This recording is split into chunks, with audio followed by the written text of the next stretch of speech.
हर खबर पर होगी आपकी पकड़। डाउनलोड कीजिए एबीपी लाइव ऐप।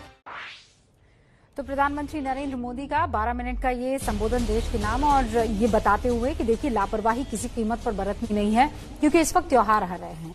हमारे साथ मौजूद हैं शशि शेखर साहब जो कि प्रधान संपादक है हिंदुस्तान के, और इस वक्त प्रदीप सिंह साहब भी पूर्व संपादक जनसंता मुंबई के हमारे साथ जुड़े हुए हैं। आप दोनों का बहुत बहुत स्वागत है। आप शुरुआत शशि शेखर जी आपसे करना चाहूंगी। क्या और कुछ एक्सपेक्ट हम कर रहे थे प्रधानमंत्री नरेंद्र मोदी से इस संबोधन में? कोरोना पर बोलेंगे और उनके कोरोना के आज का जो भाषण था इसकी दो तीन खूबियां मुझे समझ में आती है। एक तो इतना छोटा भाषण बहुत कम वो देते हैं, वो काफी विस्तार से बताते हैं, लेकिन इस 11-12 मिनट में उन्होंने कबीर तुलसी का उदाहरण देकर, लोकोक्तियों का उदाहरण देकर ये बताने की कोशिश की जो जनमानस है वो उससे प्रेरित हो सके। दूसरी बात, वो ये अच्छी तरह जानते हैं कि जो भी लीडर है यदि उसका एक वैचारिक आधार नहीं होगा तो उसकी लीडरशिप मुकम्मल नहीं होती। तो वो आज एक बड़े की भूमिका में थे कि वो लोगों को बताएं कि आज आप इन चीजों का पालन करें, त्योहार में जोश रखें। पर तो प्रधानमंत्री भी है, उन्होंने 3 और बातें की। 90 लाख बेड हमारे पास सुरक्षित है। दूसरी बात, अब एक हमारा वैक्सीन का काम बहुत तेजी से जारी है, इसमें कुछ एडवांस स्टेज पे है। और तीसरी बात, जन तक पहुंचाने का हमारा प्रयास जारी है।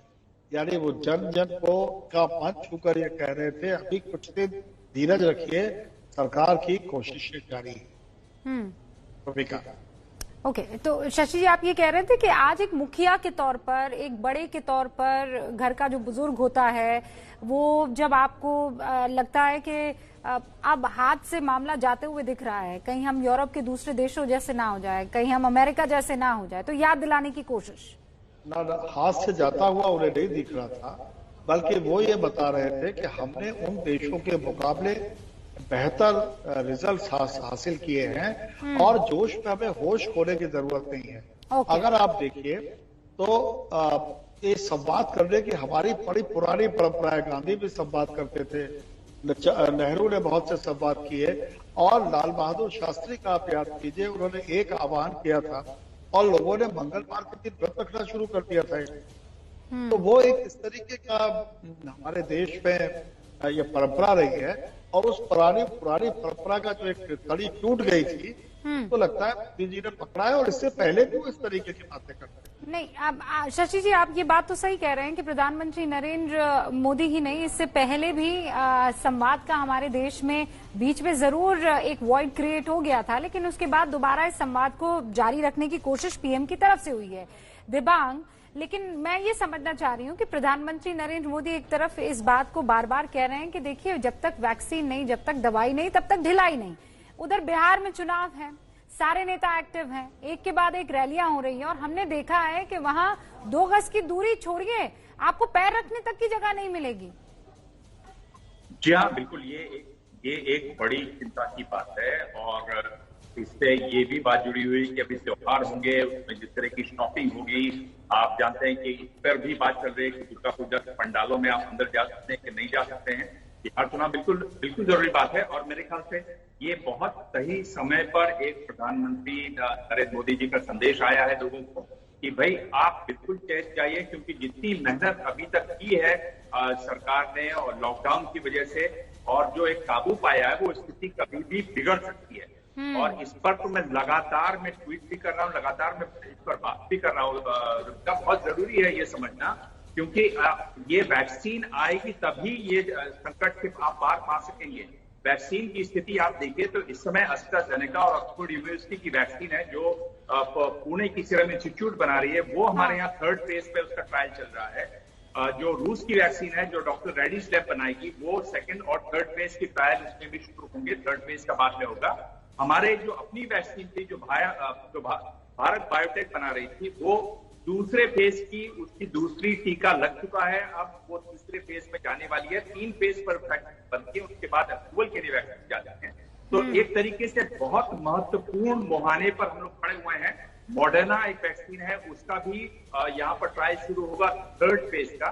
तो एक तरीके से अगर हम लोग अभी थोड़ी सावधानी बरतें, ये जो त्योहार के दिन आ रहे हैं और यूरोप में जो आंकड़े बढ़ रहे हैं उसकी बहुत बड़ी वजह है कि ठंड का मौसम है। तो यहां भी ठंड का मौसम है, उसको लेकर भी विशेषज्ञों में बहुत चिंता है।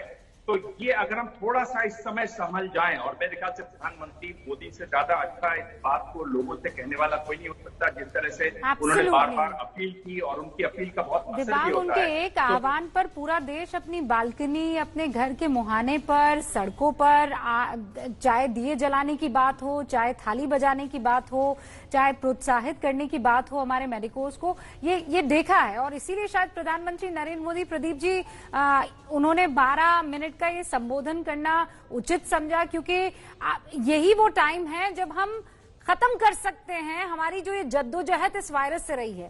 भाई दूसरी तरफ वैक्सीन पर काम चल ही रहा है, ऐसा ना हो कि हमें लगे कि त्योहार का मौसम है, चलो भाई शॉपिंग भी कर लें। अभी आज सुबह से एक तस्वीर वायरल हो रही है, प्रदीप जी अगर आप ट्विटर पर एक्टिव हैं, एक साड़ी की दुकान और वहां लोग इस तादाद में इस कदर वहां पर इकट्ठा हुए हैं साड़ियां खरीदने के लिए। कोई बर्तन खरीदने के लिए इकट्ठा हो जाएगा, कोई पटाखे खरीदने के लिए इकट्ठा हो जाएगा।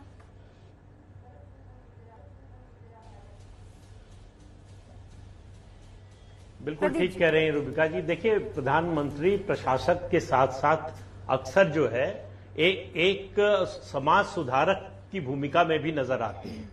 उनकी जो राजनीति है उसमें उनकी बड़ी दृढ़ मान्यता है कि समाज की शक्ति बहुत बड़ी होती है। समाज की शक्ति है जो बदलाव ला सकती है, और ये समाज की शक्ति को जगाने का काम ज्यादा बेहतर ढंग से वो लोग कर पाते हैं जिनकी कम्युनिकेशन स्किल बहुत अच्छी हो, जिनकी बातों की विश्वसनीयता बहुत ज्यादा हो। और इस मामले में हम लोगों ने देखा है प्रधानमंत्री की विश्वसनीयता, उनकी बातों का असर वो बहुत ज्यादा होता है लोगों पर। लोग उसको ये मानकर स्वीकार करते हैं कि ये हमारे हित में कही गई बात है। तो आज उन्होंने 2-3 बातें बताने की कोशिश की है कि हम एक पड़ाव पर पहुंच गए हैं, कि उन्होंने फसल से उदाहरण दिया कि फसल पक गई है, तो हम उस पड़ाव पर हैं, उस मोड़ पर हैं जिसको अंग्रेजी में इन्फ्लेक्शन पॉइंट कहें, बदलाव के उस मोड़ पर हैं जहां से स्थिति सुधर सकती है पूरी तरह से या बिगड़ सकती है। ये हमारे हाथ में है। अगर हमने ढिलाई बरती तो स्थिति बिगड़ जाएगी। और सेकेंड वेव जो है ये वायरस का, ये भारत की अर्थव्यवस्था वो झेलने की स्थिति में नहीं है। तो उन्होंने ये कहा कि आप अपने परिवार के बारे में, लोग हैं, बच्चों के बारे में सोचिए। प्रदीप जी, कई ऐसे लोग हैं जो अर्थव्यवस्था पर भी प्रधानमंत्री नरेंद्र मोदी से कुछ सुनना चाह रहे थे, क्योंकि कल निर्मला सीतारामन ने एक इशारा किया था, एसओपी की तरफ इशारा किया था, लेकिन आज प्रधानमंत्री नरेंद्र मोदी ने सिर्फ एक ही चीज पर बातचीत की, वो थी कोविड पर। शशि जी, आपको क्या लगता है कि बधाइयां दी हैं अलग अलग त्योहारों के लोगों को, माफ कीजिएगा, अलग अलग त्योहार मनाने वाले लोगों को, लेकिन त्योहार मनाया कैसे जाएगा, जेब में कितना पैसा है, नहीं है, इसका जिक्र हो सकता था कि नहीं हो सकता था?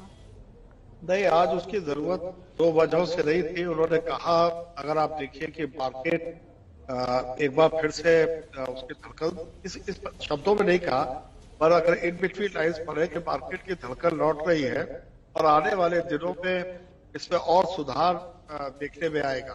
तो उन्होंने बोला लगभग वही, पर मुझे नहीं लगता कि आज के दिन प्रधानमंत्री को कोई आवश्यकता थी कोई खुद स्पेशल पैकेज या किसी तरह का आर्थिक बोनांजा घोषित करने की। आज बहुत साफ था, अगर आप कल का उनका स्पीच देखिए जो उन्होंने दिया था, तो वो आज की तारीख में बहुत स्पष्ट था कि आज वो जनता को संबोधित कर रहे थे।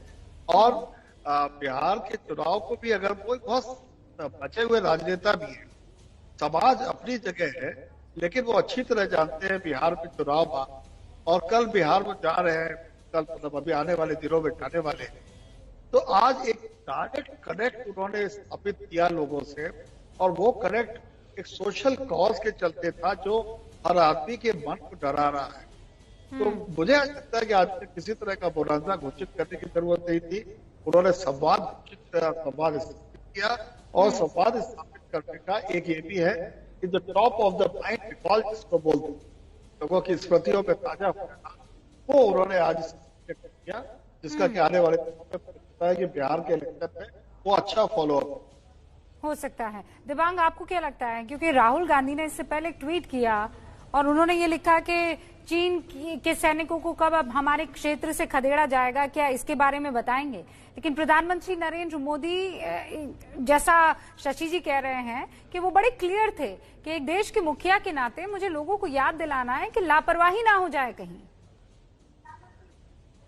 रूबिका, मैं अगर देखता हूं और बहुत करीब से देखता हूं देश की स्थिति को, और अगर मैं प्रधानमंत्री से आज दोपहर बात कर सकता तो मैं उनसे यही कहता कि आप केवल इसी पर बोलिए, कोविड पर, क्योंकि इस समय हम लोग बहुत इंपॉर्टेंट मुहाने पर खड़े हुए हैं और यहाँ पर एक बिल्कुल अपील आपकी तरफ से जरूर जानी चाहिए। और ये कहीं लग रहा था कि ये कुछ इसमें ढिलाई हो रही है। होता क्या है कि लोग ऐसा बाहर निकलते हैं और आंकड़े अगर आप देखें तो पिछले 20 दिनों में 90,000 से आंकड़ा आपके पास 40,000 नए केसेस का रोजाना का हो गया है। तो लगातार उसमें गिरावट आ रही है और उसको बनाए रखना बहुत जरूरी है, क्योंकि अगर यहां से फिसले फिर बड़ी मुश्किल हो सकती है और आने वाले दिनों में इसलिए भी मुश्किल हो सकती है। इस पर मैं बार बार ट्वीट भी कर रहा हूं, सावधानी बरतनी है कि सर्दियां हैं और त्योहार हैं और जितने भी जानकारों से, एक्सपर्ट से, डॉक्टर से मेरी लगातार बात हो रही है, सब यही कह रहे हैं कि इस समय हम लोगों को किसी तरह से चीजों को कंट्रोल में रखना है। तो ये बहुत सही मौके पर सही बात उन्होंने की। बाकी चीजें बहुत हैं जिन पर बात कर सकते थे, पर मेरे ख्याल से इस समय आज के दिन तक सबसे महत्वपूर्ण बात थी वो यही थी कि जो उन्होंने कही, और उसमें मुझे अच्छा लगा उन्होंने कबीर का भी उदाहरण किया और कबीर के हवाले से कहा कि ये बिल्कुल ऐसा मौका है जिसमें आपको अब अगर आप अभी समझ जाएंगे तो आप ये जो एक कल्पना की जा रही है कि फरवरी तक हम लोग काबू पा लेंगे, उसमें मदद मिल जाएगी, बहुत बड़ी मदद मिल जाएगी। और तब तक मुझे भरोसा है कि कोई न कोई वैक्सीन भी बाजार में आ जाएगी। दिबांग, तो एक तरीके से आपने जो बात कही कि ऐसा संदेश है जिसको बार बार दोहराना चाहिए और प्रधानमंत्री जी अगर कहते हैं तो अब ये बाकी लोग, सब लोग भी इस बात को दोहराएंगे, इंक्लूडिंग मीडिया। और उन तमाम लोगों को, तमाम नेताओं को भी इस बात का ख्याल रखना चाहिए कि बिहार में जब वो जा रहे हैं, रैलियों को संबोधित कर रहे हैं, तो बार बार लोगों से इस बात की अपील करें, क्योंकि आप प्रधानमंत्री नरेंद्र मोदी ने बिल्कुल क्लियर कर दिया है। शशि जी, 12 मिनट का भाषण हमने देखा है, अक्सर प्रधानमंत्री नरेंद्र मोदी 24 मिनट से कम अपनी बात रखते नहीं हैं। जब वो बात करने लगते हैं तो वो घंटे भर ऊपर भी जाती है, लेकिन 12 मिनट का भाषण क्रिस्प था। ये इसलिए भी था कि आपको याद दिला दिया जाए, चलिए अब आप अपने काम पर लग जाइए, लेकिन ये महत्वपूर्ण बात थी, इसे लंबा खींचा भी नहीं गया। जो मैसेज था वो बहुत कायदे से उन्होंने कन्वे किया। अगर आप हमारे हिंदी पट्टी की मानसिकता को देखें तो लोग कबीर और तुलसीदास को बातों बातों में कोट करते हैं। आज उन्होंने उन्हीं को कोट किया और कबीर का जो दोहा था और रामायण की जो चौपाई थी बहुत लोकप्रिय है, तो उन्होंने उसके जरिए उन लोगों को संबोधित किया जो शायद उतने अवेयर नहीं है, लेकिन यदि वो संक्रमण की चपेट में आते हैं तो दिक्कत होती है। जैसे मैंने पहले कहा कि उन्होंने उसके साथ एक आश्वासन भी दिया कि 90 लाख बेड हमारे पास खाली पड़े हैं। अब बहुत जांच चौबंद और बहुत ज्यादा हम तैयार हैं किसी भी आपदा से निपटने के लिए, और दवा का भी हम इंतजाम घर घर तक पहुंचाने के लिए तैयार है। पर बेहतर है वो स्थिति ना आए। और अगर आप देखिए तो कोविड के अटैक के बाद से लगातार सरकार ने यही कोशिश की कि बेड पूरी तरह भरे रहे। मैं आप तीनों का बहुत बहुत शुक्रिया अदा करना चाहूंगी। शशि जी, प्रदीप जी, दिबांग, आप तीनों का बहुत बहुत शुक्रिया इस मैसेज को और प्रधानमंत्री नरेंद्र मोदी के एड्रेस टू द नेशन को और क्लियरली हमें समझाने के लिए।